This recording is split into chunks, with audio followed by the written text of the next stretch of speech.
శాపామంగేషు తిష్టంతి భువనాని చతుర్దశ యస్మాత్ తస్మాచ్చమేశ్చ అతశ్చాన్యమ్రేచ్ఛమే. ఇవన్నీ కూడా గిరిజావులు.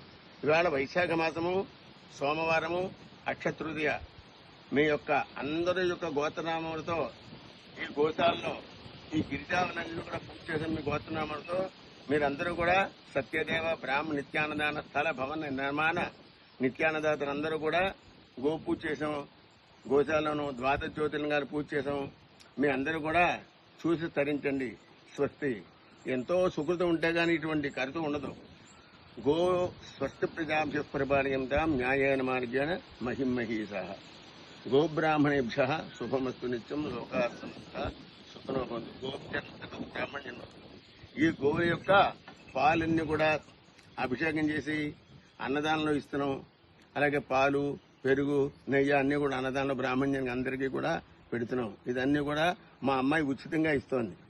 నా చిరంజీవి సౌభాగ్యవతి ద్వివేదల వెంకటరత్నం, మా జామాత సత్యవీరంగడి శర్మ, మా పెద్ద మనవడు మనోజు, చిన్నదనుడు అనుదీపు మనోజు.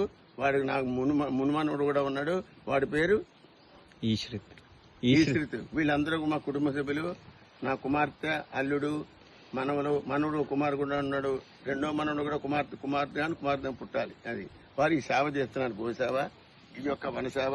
ఇవన్నీ అన్ని వనాలు ఉన్నాయి ఇందులో కూడా. ఇది 2 ఎకరాల భూమి. ఇదంతా కూడా మా జామాత కూతురు, అల్లుడు కొనుక్కున్నారు. ఇందులో ఉన్న ఆవులు పాలు, ఇందులో ఉన్న కూరగాయలను కూడా సత్రం ఫ్రీగా ఇస్తున్నారు.